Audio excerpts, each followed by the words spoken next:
Buenas noches, profesor. Buenas noches, compañeros. En esta oportunidad les voy a hablar sobre la materialidad y el riesgo en la auditoría. Como concepto de la materialidad es la consideración importante para determinar el informe de la auditoría adecuado.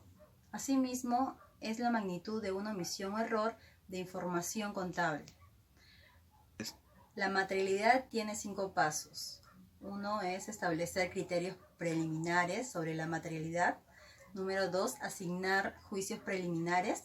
3, estimar el error total en el segmento. 4, estimar el error combinado. Y 5, comparar el estimado combinado con el criterio preliminar o revisado sobre la materialidad. Tenemos la determinación del criterio preliminar referente sobre la materialidad. El criterio preliminar sobre la materialidad es pues el monto máximo por el cual el auditor cree que los estados financieros podrían estar equivocados y aún así afectar las decisiones de los usuarios razonables. La razón para establecer un criterio preliminar es ayudar al auditor a plantear las evidencias idóneas que va a acumular dentro de la auditoría. Tenemos factores que afectan a esta determinación del criterio. Una de ellas es la materialidad, es más bien un concepto relativo o absoluto. ¿Qué quiere decir? Que un error de una magnitud determinada podría ser importante para una compañía pequeña, en tanto que el mismo error sería poco importante para otra compañía grande. Un ejemplo sería, si la base de estimación fuese la utilidad antes de impuesto para una compañía que obtuvo utilidad de 100.000 millones, un criterio preliminar del 10% equivaldría al $10.000, 10 millones de dólares. Pero la consideración puede cambiar si se le compara con una compañía que obtuvo utilidades de 10 millones.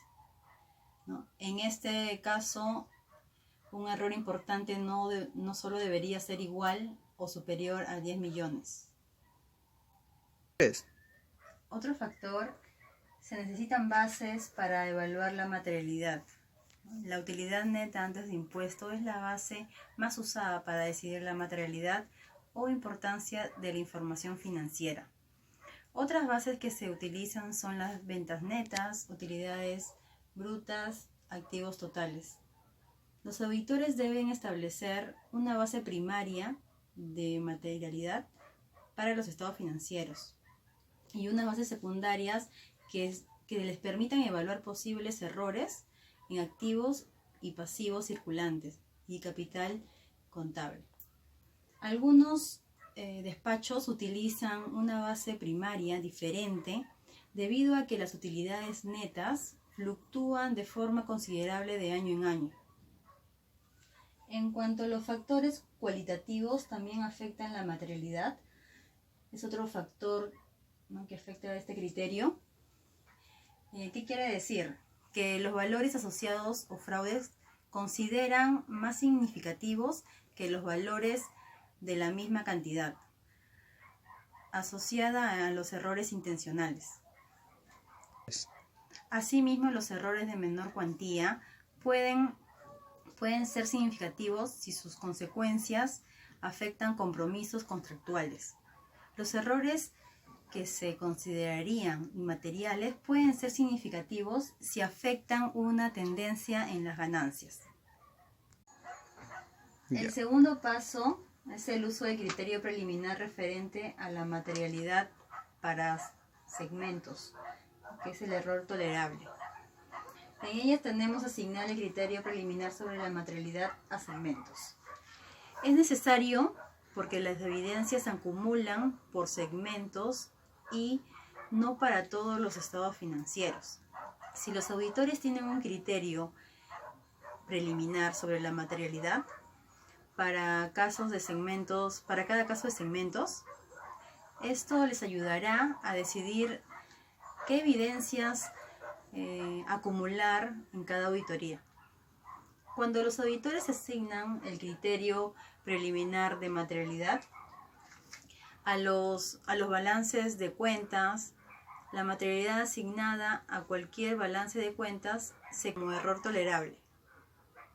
Como ejemplo, tenemos si un auditor asigna 100 millones de dólares de un criterio preliminar total de materialidad de 200.000 millones a cuentas por cobrar, el error tolerable para cuentas por cobrar sería de 100 millones de dólares. Esto significa que el auditor está dispuesto a considerar que las cuentas por cobrar presentan objetivamente si el error es de 100 millones de dólares o menos. Y 2 desarrollan las fases de planificación y el paso 3 a 5 son el resultado de pruebas de auditoría. A continuación se supone un ejemplo para presentar los pasos 3 a 5. Uno de ellos es estimar el error total en los segmentos. El auditor prepara una hoja de trabajo para consignar los errores encontrados para cada segmento. Supuestos, el auditor examina los costos de inventario y se encuentran 6 errores en una muestra de 200. Los errores encontrados se utilizan para estimar los errores totales en el inventario. El paso 3. El total se conoce como estimado o proyección. Los montos de errores estimados para cada cuenta se combinan en las hojas de trabajo, que es paso 4. Los montos de los errores combinados se preparan con el criterio preliminar de la materialidad. Si los errores superan el criterio preliminar, el auditor debe solicitar que se apliquen a procedimientos adicionales de auditoría. O si solicita que se apliquen correcciones a segmentos con el fin de satisfacer el criterio preliminar de la materialidad.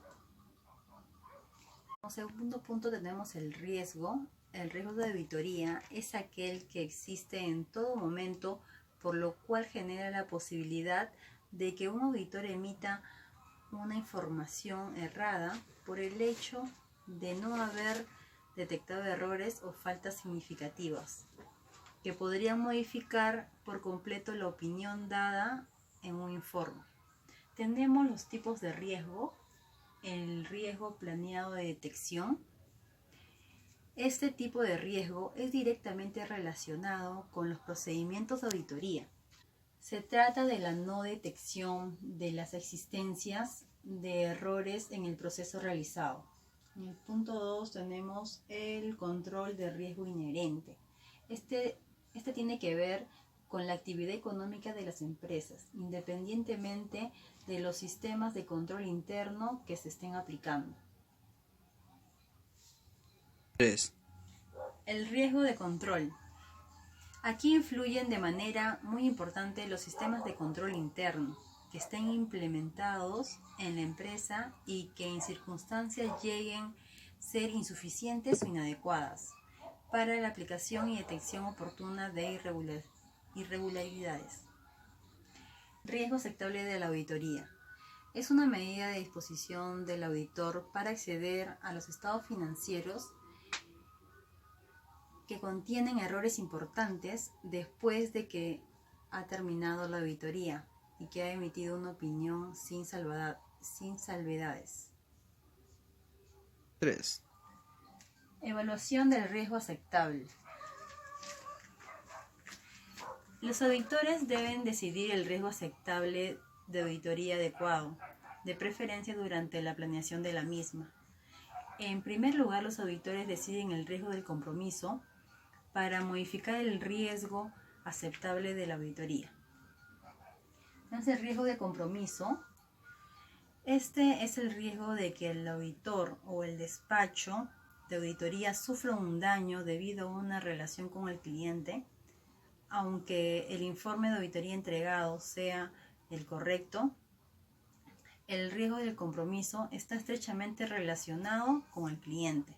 Por ejemplo, si un cliente se declara en quiebra después de concluir una auditoría, la probabilidad de una demanda contra el despacho de contadores públicos es razonablemente alta, aunque cuando la calidad de la auditoría haya sido muy buena.